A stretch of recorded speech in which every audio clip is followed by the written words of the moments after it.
आज अमीर मनोरमा के इकलौते बेटे की लड़की वाले तिलक चढ़ाने आए होते हैं। लड़के पक्ष की तरफ से तय किए अनुसार 2 तोले सोने की चेन, अंगूठी और 5 लाख रुपए कैश के साथ तिलक चढ़ाई की रस्म संपन्न हुई। अब आप होने वाले वर को तिलक कीजिए। जी पंडित जी। तभी लड़के की मां मनोरमा उखड़े मिजाज में बोलती है, जरा ठहरिए समधी जी, तिलक से पहले हमारे यहाँ दूल्हे का पांव पखारने का रिवाज होता है जिसमें चांदी की थाली लगती है। तो ऐसा कीजिए, थाली मंगवा लीजिए। मनोरमा का लालचीपना देखकर तिलक चढ़ाई की रस्म देखने आई पड़ोसने आपस में खिचड़ी पकाते हुए, देख लो सुषमा बहन, जितना मिलता है ना उसको उतना ही कम लगता है। ये तो लड़की वाले शरीफ पार्टी के हैं, भर भर के सोना रुपया पैसा तिलक में चढ़ाया, फिर भी किचकिच कर रही है। तो ये मनोरमा कौन सा हैसियत से कम है, दहेज के चक्कर में तो बेटे की शादी रोक रखी थी। और देखो जैसे ही 2 मंजिला वाला हाई फाई फर्स्ट क्लास घर मकान तैयार करवाया, धड़ाधड़ पार्टी आने लगी। शादी के लिए घर देखकर ही तो लड़की वाले इतना दान दहेज दे रहे हैं। वैसे बड़ी दिमागदार लुगाई है, तभी तो जेठानी ने 2 मंजिल का शानदानी मकान खड़ा कर लिया और देवरानी के घर की जड़ कमजोर ही रह गई। मेनका ये बात गरीब देवकी के परिवार वालों को सुनाती है। असल में दोनों पड़ोसी एक ही परिवार से थे, मगर देवकी का मनोरमा से मन नहीं मिलता था, जिसके कारण मनोरमा ने धोखे से पूरी पक्की जमीन खुद हड़प ली और देवकी के परिवार को कच्ची जमीन मिली, जो कि बरसात के महीने में हमेशा दलदली होकर कई गज नीचे धंस जाती थी। कमजोर छत के नीचे पूरा परिवार बैठकर रोटी खा रहे थे। मनोहर, कुंदन, एक एक रोटी और दूं? नहीं माँ, रहने दीजिए, मेरा पेट भर गया। केवल 2 रोटी खाकर तेरा पेट भर गया? बैठकर आराम से 2 रोटी और खा ले। दिन भर 2 रोटी के दम पर कैसे मेहनत करेगा? भाग्यवान, इस गर्मी के मौसम ने तहलका मचा रखा है, खाने का क्या मन करेगा। तुम्हें कितनी बार बोला है कि रोटी पानी थोड़ा सोच समझ कर बना लिया करो, ताकि घर में थोड़ी ठंडक आ जाए। देखो घर में कितनी घमस मची हुई है, कैसे नींद पड़ेगी भला। गर्मी से परेशान देवकी झड़क पड़ती है। देखो जी, एक तो वैसे ही गर्मी से मेरा माथा गर्म है, तुम और दाना पानी लेकर मत चढ़ो, क्योंकि आज मैंने सूरज डूबने के बाद बाहर आंगन में चूल्हा डालकर खाना पीना बनाया है। कितनी बार बोल दिया कि मकान की मरम्मत करवा लो। घर की छत दीवारें एकदम पतली चादर हो गई हैं, तो तपेगा ही। देवकी, तुम्हारा ये खाना देने के बाद झगड़ा करने का धंधा मुझे सबसे खराब लगता है। एक तो दिन भर बाहर से खट कर आओ और घर में भी चैन से रोटी खाना नसीब नहीं है। अरे हम बाप बेटे मेहनत कर तो रहे हैं, काम धाम का ठिकाना नहीं है, घर का खर्च निकालना ही भारी पड़ रहा है, तो घर की मरम्मत कहाँ से करवा ले। एक गरीब का पूरा जीवन रोटी कपड़ा और मकान की चिंता में निकल जाता है। यह परिवार भी इतनी खराब हालातों से गुजर रहा था। तभी मनोरमा लड्डू देने आती है। देवकी, ओ देवकी, ये लो मुंह मीठा करो। खिंचे मिजाज से देवकी पूछती है, आज इस चौखट पर कैसे आना हुआ, और ये लड्डू किस खुशी में है? अरे पहले लड्डू खाकर हजम तो कर लो, असली शुद्ध देसी घी में बनवाए। क्या पता खुशखबरी सुनकर तुम्हें लड्डू हजम हो ना हो। हर बार की तरह इस बार भी ये नासपीटी हमारे जले पर नमक छिड़कने आई हुई है। मैंने मेरे राघव का बड़े ऊंचे खानदान में रिश्ता पक्का किया है। आज उसकी तिलक चढ़ाई थी। मुझे बोलते हुए बड़ा बुरा लग रहा है, लेकिन मेरा राघव तुम्हारे मनोहर से उम्र में कितना छोटा है, फिर भी घोड़ी चढ़ने जा रहा है, और तुम्हारा लड़का कुंवारा बैठा है। वैसे भी ये पुराना खंडहर जैसे घर मकान देखकर तो लड़की वाले बेइज्जती मारकर उल्टे पांव लौट जाते हैं। मनोरमा की तानेबाजी देवकी के दिल में छुरी जैसी लगती है। अभी बरसात चालू हो जाती है। बारिश में भीगते हुए वो भरे दिल से कहती है, बस मनोरमा देवी, आज तक तुम केवल हमारी गरीबी का उपहास उड़ाई हो। मैंने सहन कर लिया, लेकिन अब मैं तुम्हें दावा ठोक कर कहती हूँ, तुम्हारे बेटे की शादी से पहले मेरे मनोहर के सर पर सेहरा सजेगा, और तुमसे लाख गुना अच्छी बहू चुनकर ला कर दिखाऊंगी। देखते हैं इस खंडहर जैसे घर को देखकर कौन बेटी देगा। देवकी सारी रात बारिश में भीगते हुए रो रो कर मन की पीड़ा निकालती है। हे भगवान, सुना है हर गरीब से गरीब का जोड़ी बंधन तू बांधता है। मैं झोली फैलाकर तेरे आगे भीख मांगती हूँ, मेरे मनोहर का घर बस जाए। अगले दिन देवकी पंडित जी के पास आती है। पंडित जी, आखिर मेरे मनोहर का घर कब बसेगा? कुंडली देखकर बताइए। देवकी बहन, आपके लड़के का शादी का लगन बन चुका है। एक बड़ी संस्कारी और योग्य लड़की का रिश्ता आया, पर लड़की बड़े गरीब घर से है, तो परिवार दान दही देने में ये सब सक्षम नहीं है। पंडित जी, एक पिता अपने कलेजे का टुकड़ा दूसरे परिवार को सौंप देता है, इससे बढ़कर दहेज और क्या होगा। बस आपसे एक ही विनती है, शादी चटपट हो जाए। जी जी, फिर तो इसी हफ्ते के सावन की तिथि सबसे शुभ है। थोड़े दिन बाद दोनों घराने में बहू आ जाती है, जहां मनोरमा अपनी बहू पल्लवी का ट्रक भरकर दहेज देकर स्वागत करती है। आ जाओ मेरी प्यारी पल्लवी बहू, तुम्हारा इस 2 मंजिला वाले इम्पोर्टेड ससुराल में स्वागत है। Thank you so much mummy ji. Pallavi बहू, ये जो मेन डोर पर चावल से भरा कलश रखा है, इसे दाएं पैर से गिराना, और हमारे कुल की मान्यता है कि चावल के कलश घर में जितना बिखरे बहू के साथ अन्न धन वैभव आता है। ओह गॉड, सफर से इतनी ज्यादा टायर्ड फील कर रही हूँ और मेरी टिपिकल सासू माँ को ये सो कॉल्ड रिचुअल्स निभाने की पड़ी हुई है। घमंड में बड़बड़ाते हुए पल्लवी कलश गिराकर 2 मंजिले वाले ससुराल में एंट्री मारती है तो वहीं गरीब बहू के गृह प्रवेश के दौरान हल्की बूंदाबांदी चालू हो जाती है। जैसे ही सैंडल पहनकर कच्चे आंगन में वो उतरती है तो जमीन धंस जाती है, जिससे उसका संतुलन बिगड़ जाता है। कथा, तुम ठीक तो हो? कथा, तुम ठीक तो हो? हाँ जी माँ जी, मैं ठीक हूँ। पता नहीं सैंडल अचानक से मुड़ गई। कथा बहू, इसमें तुम्हारा कोई दोष नहीं। जमीन की मिट्टी दलदली भुरभुरी है, इसीलिए बड़े हिसाब से चलना पड़ता है। बारिश का मौसम चल रहा है ना, इसीलिए संभल कर रहना। जी माँ। शीतल, जा भाभी का स्वागत करवाने के लिए अंदर से आरती की थाली लिया। अभी लाई माँ। शीतल आरती की थाली कलश लाकर देती है और देव की स्वागत करती है। वहीं मनोरमा अमीर बहू को पूरा 2 मंजिला वाला घर दिखाती है। पल्लवी बहू, बाकी सारे कमरे, किचन, लिविंग रूम, हॉल तो तुमने देख लिया। अब अंत में तुम्हारे कमरे की बारी। आओ चलो, मैं तुम्हें तुम्हारा कमरा दिखाती हूँ। जी मम्मी जी। और ये कमरा मैंने खास तुम दोनों के लिए तैयार करवाया, हल्के रंग से पेंट करवाया। उम्मीद है तुम्हें पसंद आया होगा। तभी पल्लवी घमंड दिखाकर, मम्मी जी ट्रूली सेड, आपका कलर टेस्ट चॉइस बहुत खराब है। मुझे ये कलर कुछ खास पसंद नहीं आया। आज की डेट में बेडरूम में इतने डल कलर कौन पेंट करवाता है? आजकल तो पेंट का झमेला ही खत्म हो गया। इंटीरियर फ्लोरिंग का काम करवाओ, मैं अपने कमरे को अपने अकॉर्डिंग डिजाइन करूंगी। जैसा तुझे ठीक लगे बहू, तेरा कमरा है। मनोरमा को अपनी अमीर बहू पल्लवी का स्वभाव काफी ज्यादा खटकता है। वो कमरे में आ जाती है। अरे क्या हुआ भाग्यवान, ऐसे मुंह क्यों बना रखा है? क्या बताऊं दशरथ जी, मैंने इतना खर्चा लगाकर बहू के रूम में रंग पेंट करवाया, लेकिन पल्लवी बहू को पसंद नहीं आया। अब बहू को कमरा नहीं जचा तो जाने दीजिए। इसी तरह अगला दिन की शुरुआत होती है। कथा जल्दी उठकर भजन गाते घर आंगन से झाड़ू निकालती है। मन मेरा मंदिर, शिव मेरी पूजा, शिव के बिना नहीं कोई दूजा। बोलो सत्यम शिवम, बोलो हर सुंदरम, मन मेरे शिव की महिमा के गुण गाए जा। इतनी सुबह सुबह अपने 2 मंजिल वाले मकान की छत पर से एक्सरसाइज करते हुए मनोरमा।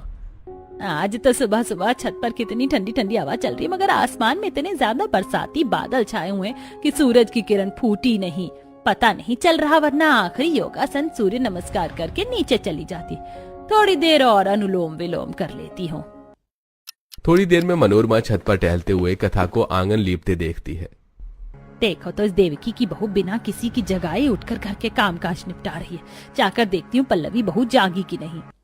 ये आंगन की धसी जमीन लीपने में कितनी ज्यादा मिट्टी सूख रही है। ज्यादा समय तो घर की लीपा पोती में खप गया है। अभी पहली रसोई का खाना भी बनाना है। तभी शीतल देवकी अंदर से राशन लेकर आती हैं। भाभी ये लीजिए अनाज, दाल चावल चीनी आटा तेल। बहू क्षमा करना, अभी थोड़ा हाथ खिंचा सा है, इसीलिए अनाज का थोड़ा अभाव है। इसी में जो बन सके उसी से बहू भात की रस्म निभा लो। माँ जी मेरे लिए इतना राशन तो पहली रसोई के लिए एकदम पर्याप्त है, मैं सब कुछ बना दूंगी। संतोष भरे मन से प्रार्थना करके बहू चूल्हा जलाती है।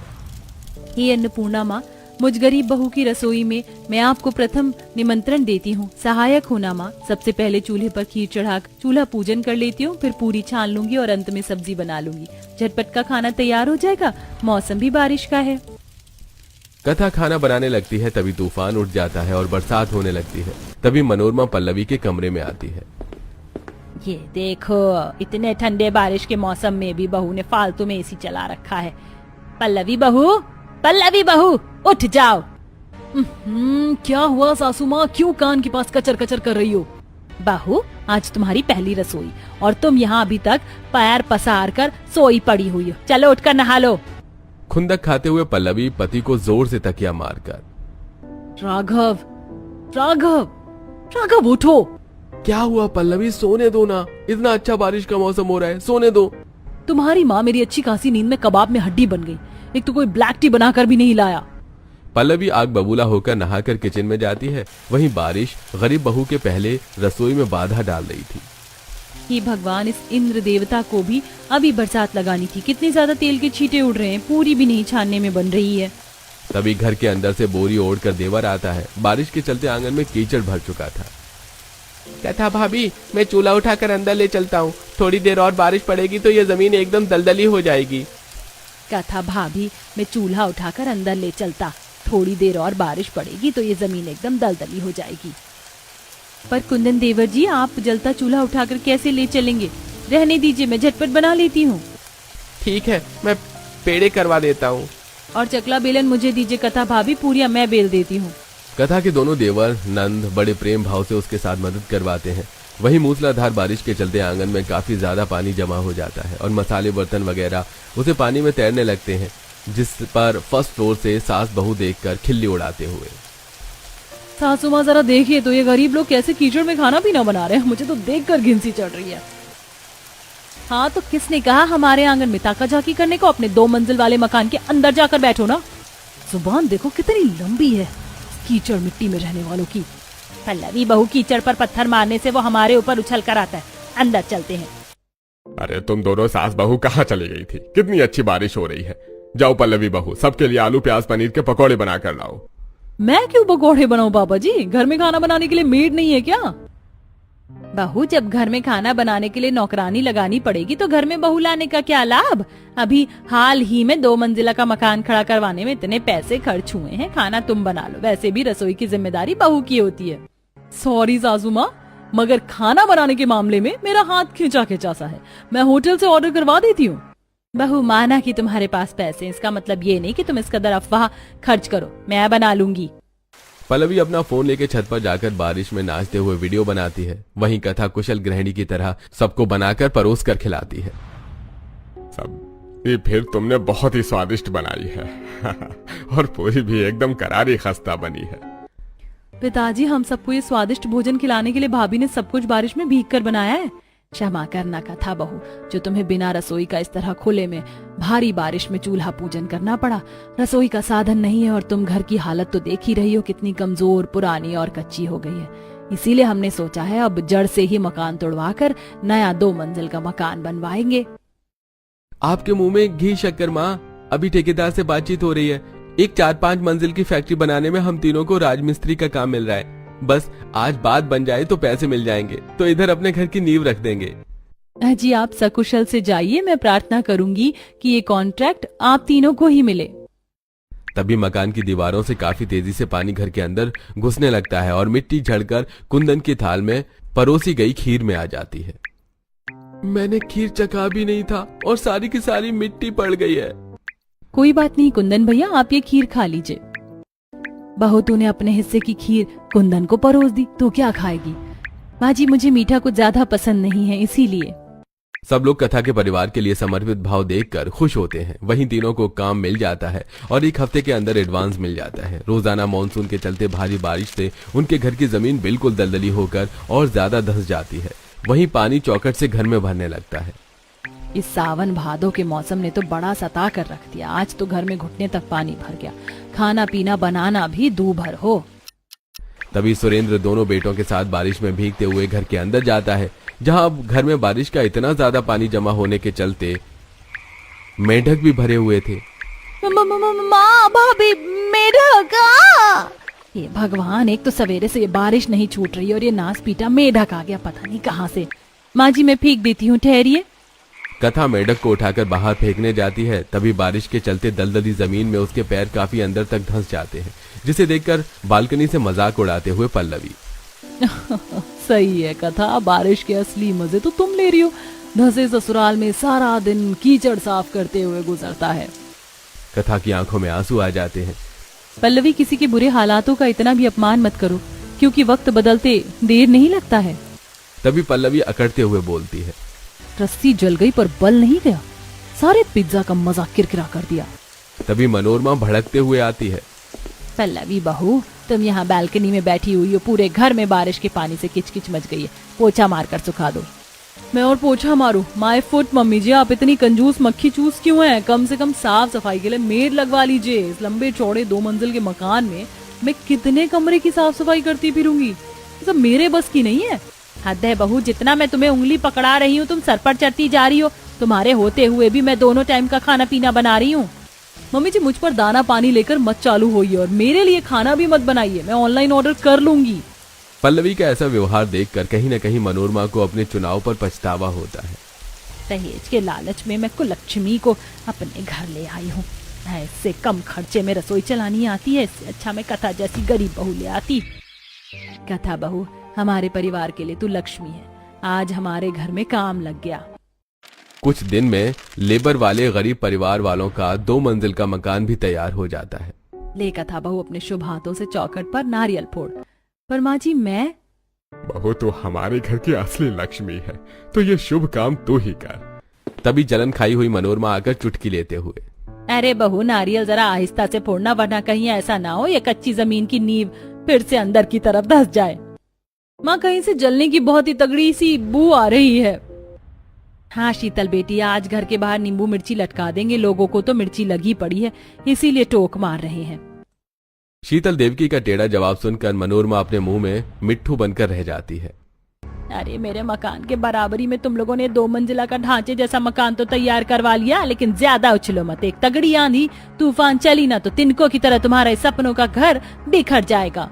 काकी माँ जी, घर की नींव परिवार की एकता, प्रेम, मेल जोल में होती है, और जिस परिवार में प्यार अपनापन होता है ना, उस घर की जड़ नहीं धंसती। कोई जवाब न बचने पर मनोरमा चुपचाप अपने घर लौट जाती है, जहां बारिश के चलते उसके मकान की दीवारों में जगह जगह सीलन आ रही थी। सासू माँ, पता नहीं आपने किस सस्ते से मजदूर वालों को पकड़कर 2 मंजिला का मकान बनवाया था। देखना जरा, एक सीजन की बारिश नहीं सह पाया, ये मकान कितनी सीलन आ रही है। बहू, तू तो ऐसे बोल रही है जैसे कि वो मजदूर मेरे रिश्तेदार लग रहे थे और मैंने फ्री फोकट में उनसे घर बनवाया। तगड़ा खर्चा लगा है। इसी तरह एक हफ्ता बारिश में गुजर जाता है और वहीं बारिश के चलते उनके घर की पेंट मिट्टी सब कुछ झड़ने लगता है और उनका पूरा मकान ढह जाता है। शुक्र है मकान गिरने से पहले हम लोग बाहर निकल आए। हाय मेरा लाखों का मकान, अब इतनी भारी बारिश में कहाँ भटकेंगे। मनोरमा, इसमें सोचना विचारना क्या है? सुरेंद्र का परिवार हमारा अपना खून खानदान है, चलो उसके घर चलते हैं। अपने दुश्मनों के घर में शरण लेने से अच्छा मैं यहीं सही हूँ। आप लोगों को नहीं जाना तो मत जाइए, मुझे बारिश में भीगने का कोई शौक नहीं है। पल्लवी जाकर कथा के घर का दरवाजा खटखटाती है और पूरा परिवार अंदर आकर बैठता है। कथा सबको चूल्हे पर चाय बनाकर देती है। ये लीजिए, गरम गरम चाय पीजिए। मैंने सब लोगों का बिस्तर बिछा दिया, आप लोग आराम कर लीजिए। गरीब परिवार वाले पूरे परिवार वालों का दिल खोलकर आदर सम्मान करते हैं। इसके बाद मनोरमा के मन से बैर मिट जाता है और अब वो दोनों परिवार में बोलचाल फिर से हो जाती है और सब मेल मिलाप से 2 मंजिल वाले मकान में रहने लगते हैं।